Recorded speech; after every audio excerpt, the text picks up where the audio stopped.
Magandang araw sa atin lahat mga kababayan. Saan man panig kayo ng daigdig naron, dito na naman tayo sa another episode ng ating vlogs, Badong Aratilis po. Pag-uusapan natin ngayon, ito po, no, bakit po nung dineklara ng mga PNP na mas mababa raw po ang crime rate ngayon sa panahon ni BBM kaysa sa panahon ni PRRD? Marami pong hindi naniniwala, no? Ano kaya yung mga dahilan?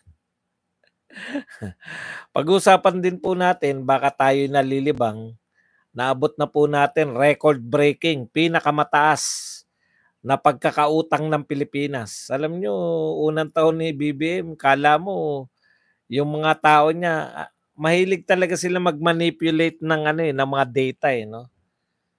Pinamalita ng mga troll niya na binayaran na raw ni BBM lahat ng utang natin.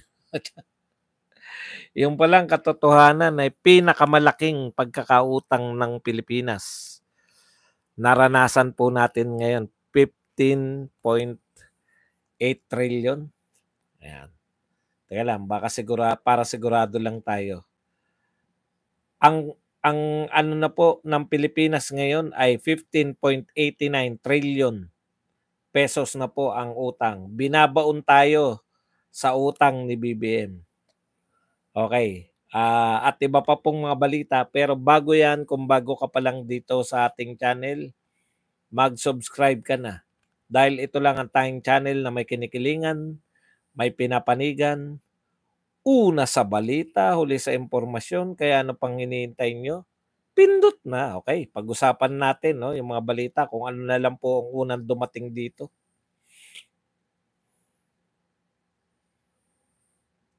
Alam niyo po, eto, nagulat ako sa sinabi ni Attorney Jimmy Bundok na isa po sa mga kandidato ng PDP, no? Sabi ni Attorney Jimmy Bundok, they keep saying na ang galing talaga magsalita ni Duterte. But I don't agree. Ha? Hindi raw po siya sumasang-ayon na magaling magsalita si Pangulong Duterte. Ito po bihira po sa mga Duterte supporter yung magsabi ng ganitong katotohanan. Tuloy natin ang pagbabasa sa sinasabi ni Jimmy Bundok. They keep saying na ang galing talaga magsalita ni Duterte, but I don't agree.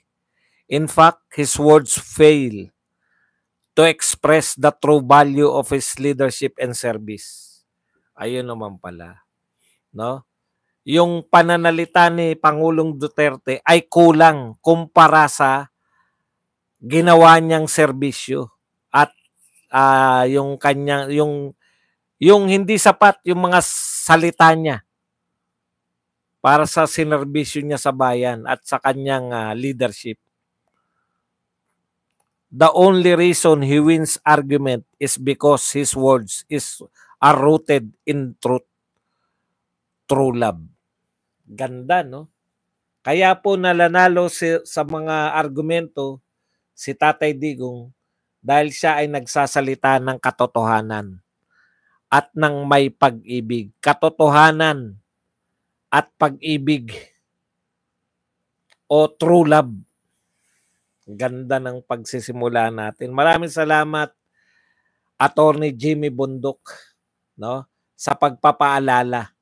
Sa sobrang bilib namin kay Tatay Digong, nabulag kami, nakakala namin ang galing-galing magsalita. Tama naman si Attorney Jimmy Bundok. Hindi po siya matulain, hindi po siya in fact, di ba? Kaya lang ang kanyang pananalita ay punong-puno ng katotohanan. Simple, direct to the point, tagos sa puso dahil ang kanyang mga sinasabi ay totoo, nararamdaman. Kung tutusin, mas magaling magpalabok si Marcos. Mas magaling si Leni sa mga palabok, miski si Chess Escudero. Pero sa ganda ng mga sinasabi nila, hindi mo na maintindihan Nasanay tayo na direkta. Simple pero direktang pananalita. Simple pero tagos sa puso. Yung punong-puno ng katapatan. Ramdam mo yung pagkakaiba eh. Ramdam mo yung ganito yung pagkakaiba, no? Ibabangon natin ng mga nasalaylayan. Puputulin natin ang tanikala ng kahirapan. Mga tipong ganun. Ang sarap pong pakinggan pero wala pong kahulugan yun. Paano mo ibabangon? Paano mo puputulin yung kahirapan? Samantalang si Tatay Digong, mga PI kayo, pag hindi kayo tumigil, papatayin ko kayo. Direkta, alam mo yung gustong sabihin. Okay.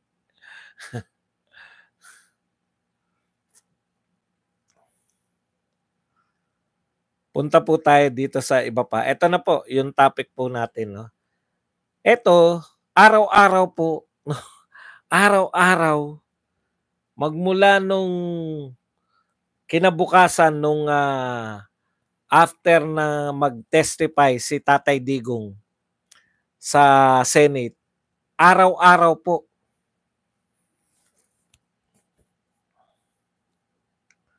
nilalabas po nila na yung index crime rate in PH, iba-iba pong balita, iba-iba pong approach, ay mas mataas, no? Mas mataas o mas mababa po yung crime rate ngayong panahon ni BBM kaysa sa panahon ni Pangulong Duterte. Ilang beses na po nating naipaliwanag yan na maaaring totoo yan. Kasi sa panahon ni Duterte, ang taas kasi ng pinagmulan, ang dami pang kriminal, etc. Pero wag na po ako wag na yung paliwanag ko Pag sinabi po sa tao, kahit po sa inyo, bakit hindi po kapanipaniwala? Di ba? Bakit hindi naniniwala yung mga tao na mas safe ngayon, mas konti yung krimen ngayon kaysa nung mas safe sila ngayon sa panahon ni BBM, mas onte ang criminality ngayon, no? Kaysa sa mga kriminal noon. 'Di ba? Okay. Ang point ko lang, may dahilan yung mga tao kung bakit hindi na naniniwala. Nakakatakot po pag ikaw gobyerno, tapos lahat na sabihin mo, hindi na naniniwala tao. Marami na po yan Marami ng instances. Hindi naman po minsan lang po kayong nagsalita ng sablay. Halimbawa, ito mga recent, no? Mga recent. Yung sa simula-simula pa, 'di ba? Ilang beses na namin narinig na bababa na ang presyo ng bigas. Wag na po yung 20 pesos Alam na namin na wala na 'yan, no? Yung 20 simulan natin sa 20 pesos. Yung 20 pesos na sinabi nyo na ito yung i-workout nyo, magiging 20 pesos presyo ng bigas. Putya, biglang pinapaliwanag na lang, pangarap lang yan. Hindi naman pinangako. Yung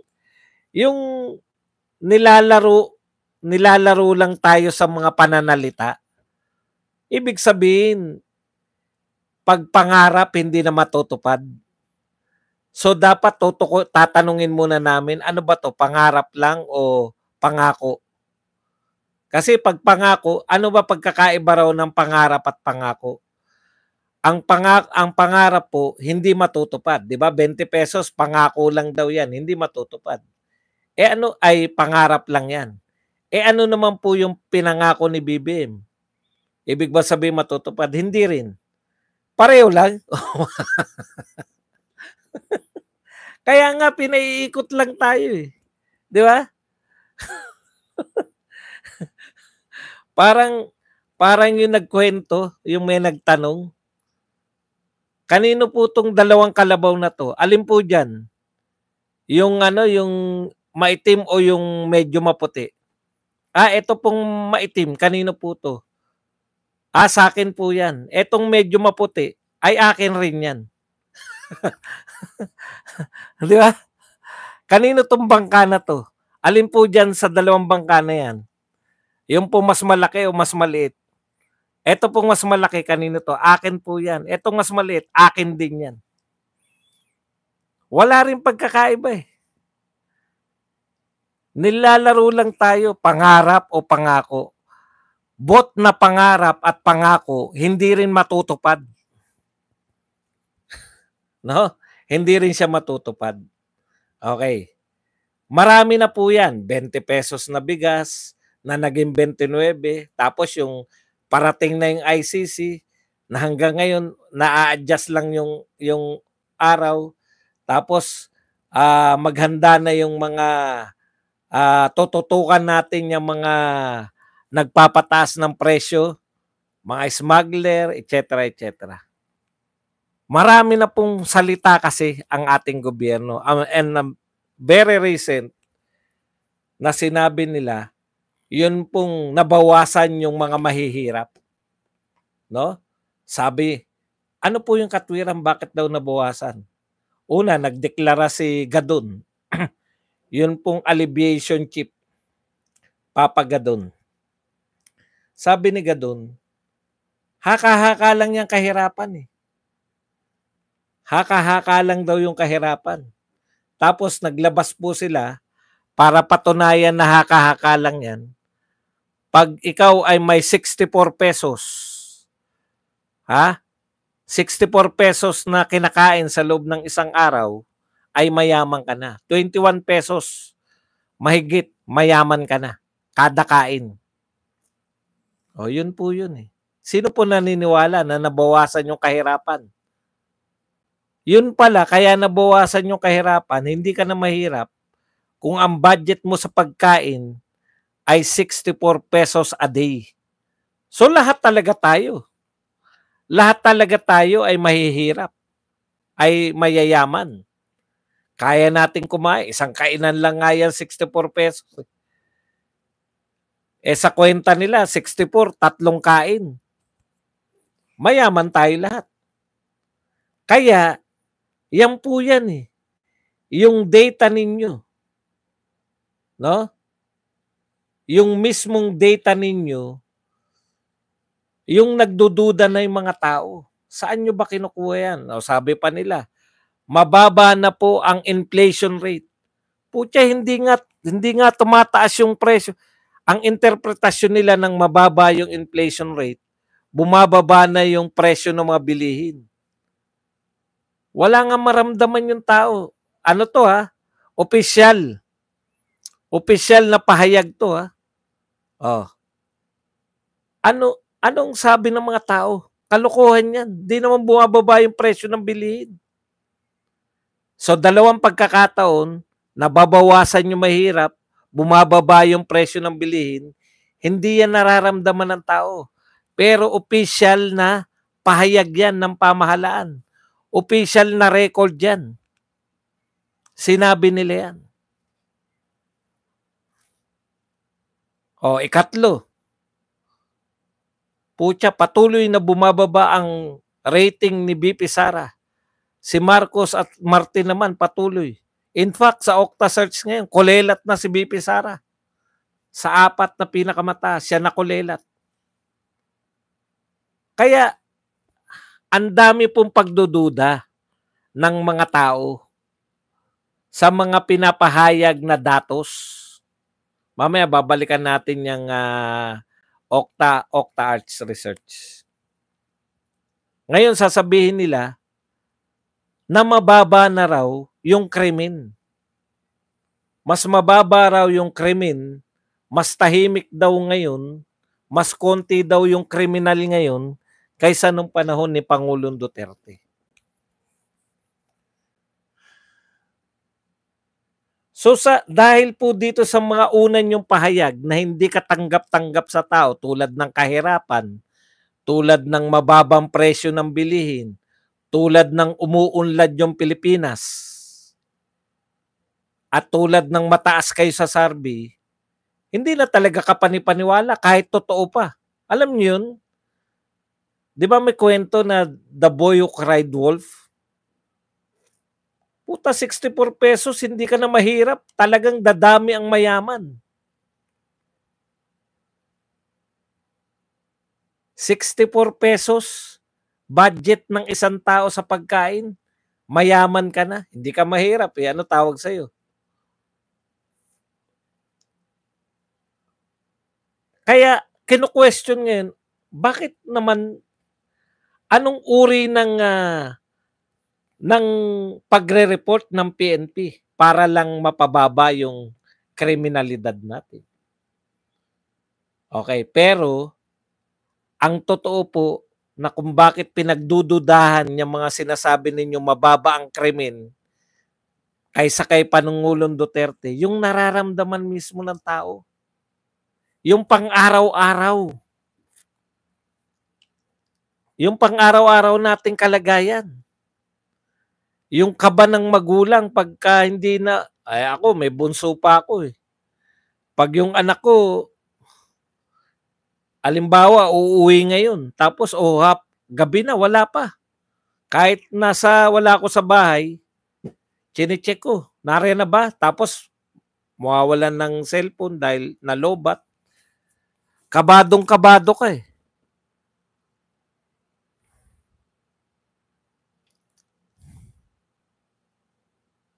Yung pakiramdam ng tao, yung nasasaksihan natin.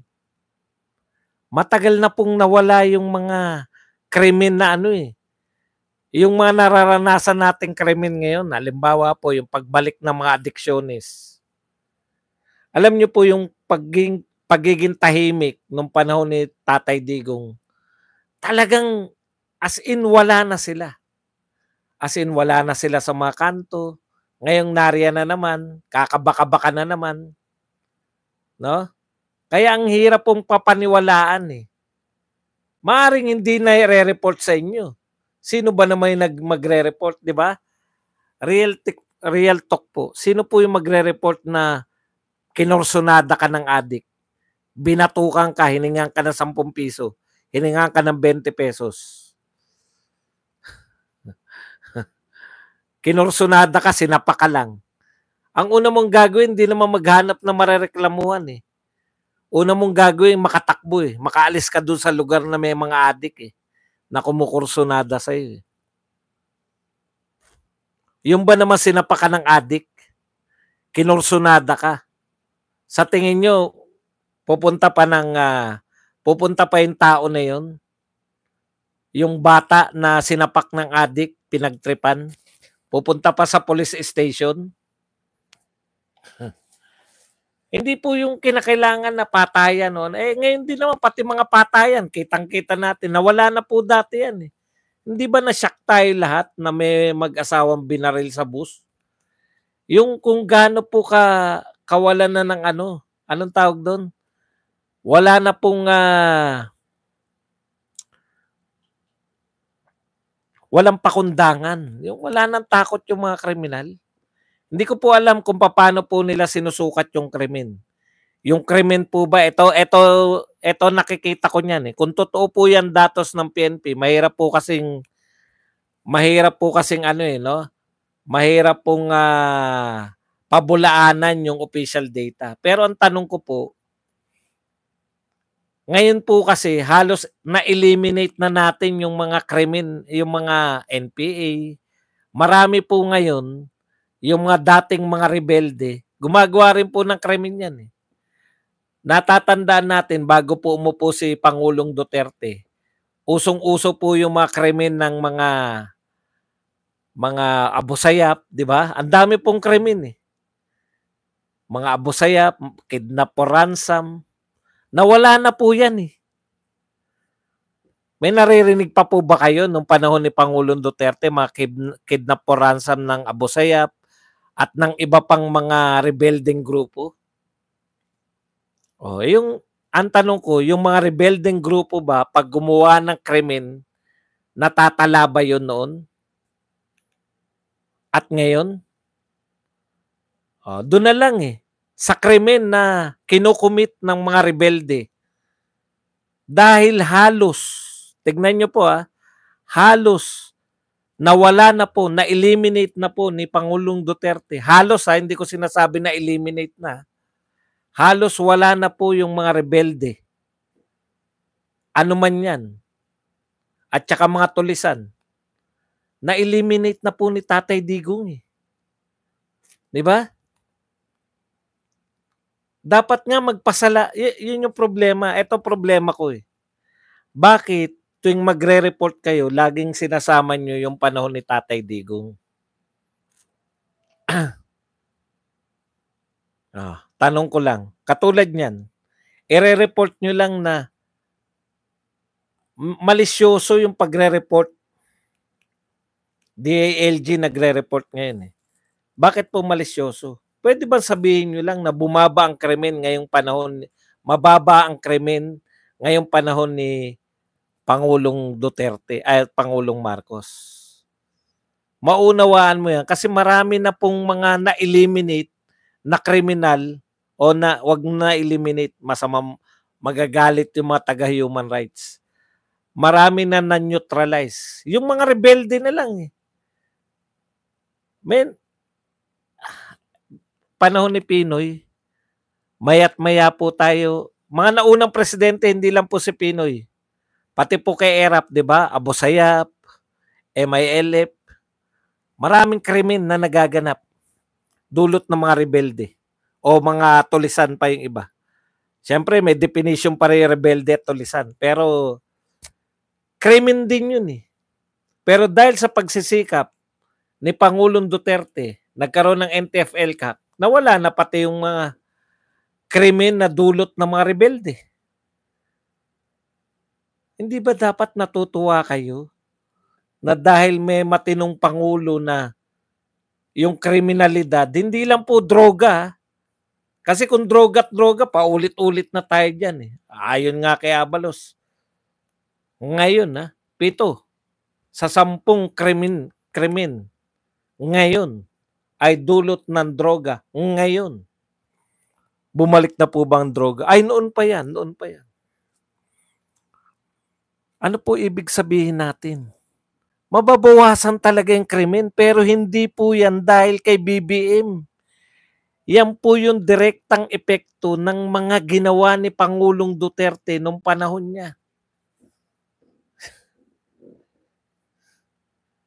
Pucha, pagliligtas lang nga sa mga nabaha eh.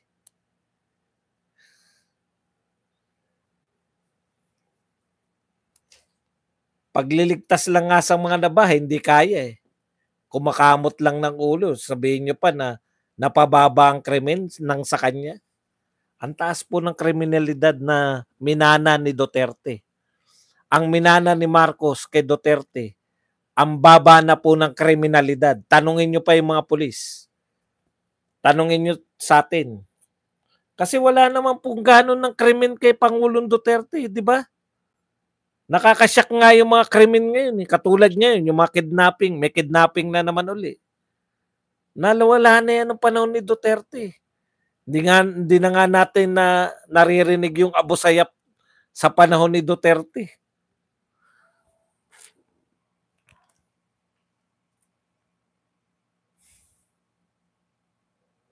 Kaya takanta yung mga tao eh. Bakit kinakailangan yung ikukumpara yung first 2 years ni Marcos sa first 2 years ni Duterte?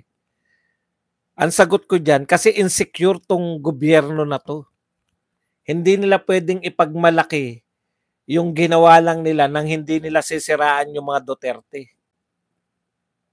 Eh si Pangulong Duterte ba, kinukumpara niya sarili niya kay Pinoy? Hindi po. Bakit? Hindi naman insecure yung gobyerno ni Pangulong Duterte. Alam ni Pangulong Duterte yung kanyang ginagawa. Ito kasi, the only way, ganun po eh. Sa mga insecure, para yung sarili mo ay maiangat mo, siraan mo yung kapwa mo. Yung mga taong walang kakayahan, di ba? The only way na mapatampok o mapasikat mo yung sarili mo, siraan mo yung kapwa mo.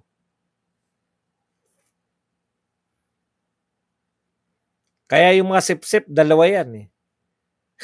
Yung mga malalapit sa boss, Yung mga sip-sip, sira lang na sira sa mga kasama niyang gusto rin magsip-sip. O di angat na siya kasi siniraan niya na sila eh.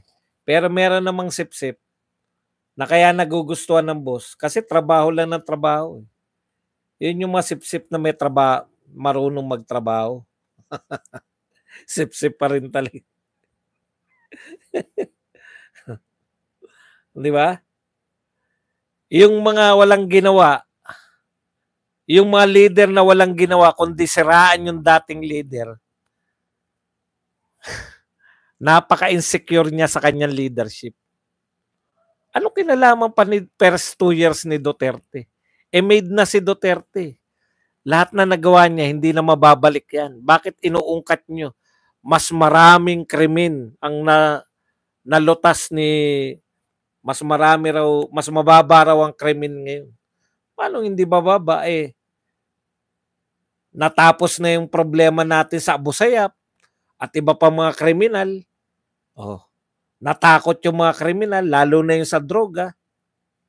Marami ng adik ang tumino. O paano hindi bababa ang krimen? Ngayon, maghihintay kami hanggang 2028 kung mababa pa rin ang krimen. Swerte nyo nga eh. Swerte nga ng gobyernong to eh. 6 na taon, walang bagong adik.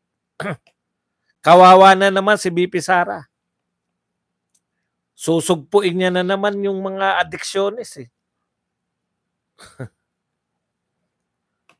Buhay na buhay sila ngayon eh.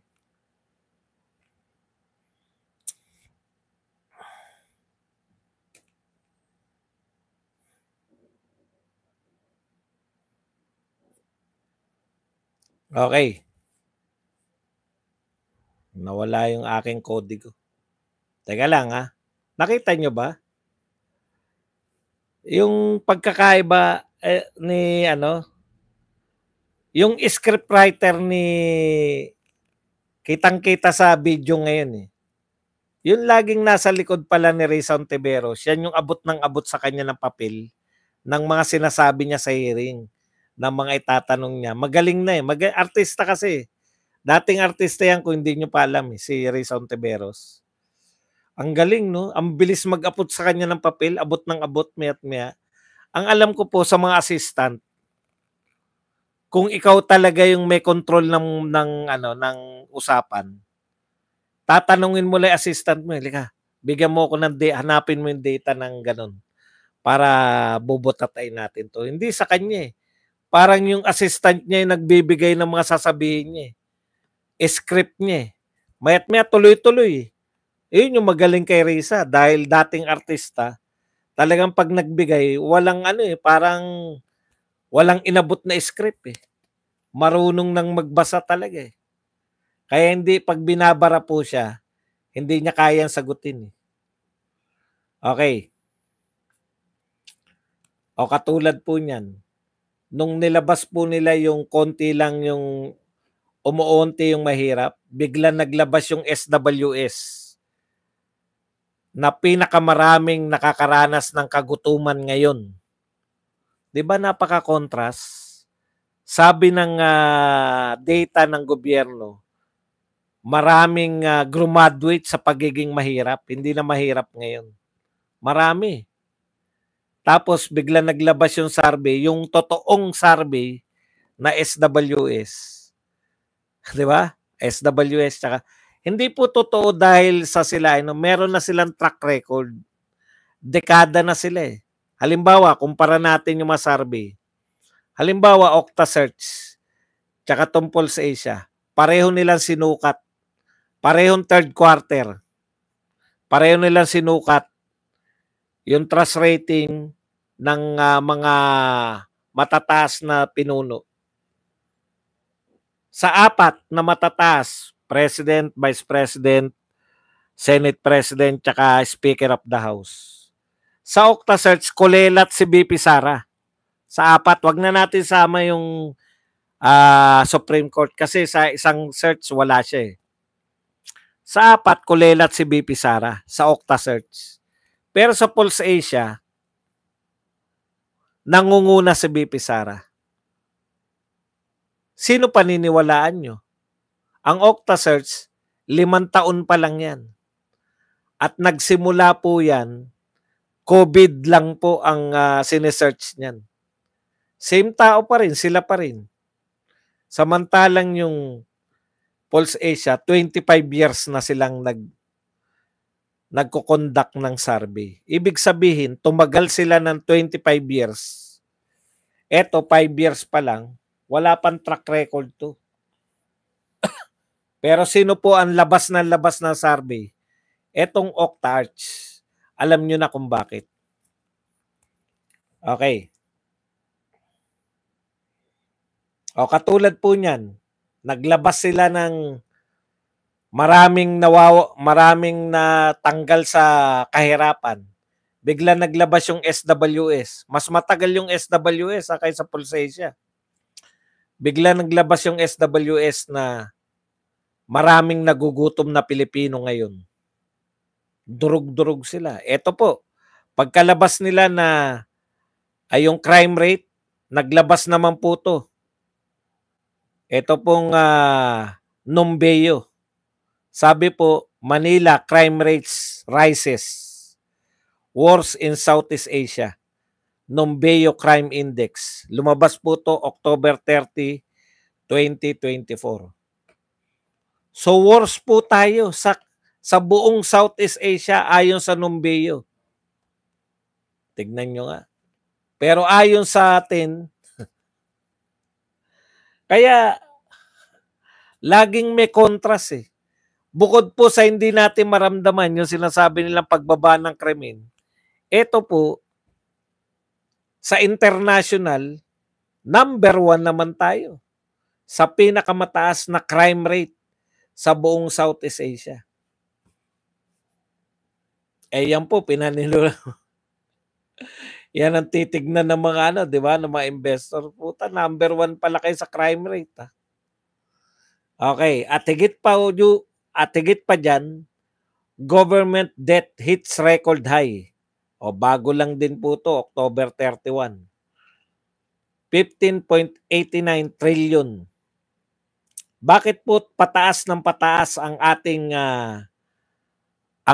pong utang? Dahil po mas mataas po ang gastos ng gobyerno kaysa kinikita. Ibig sabihin, paano po ba kumikita yung gobyerno?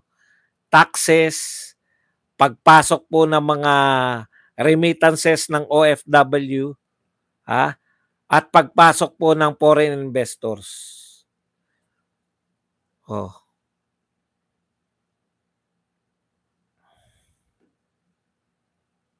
Ano po ibig sabihin?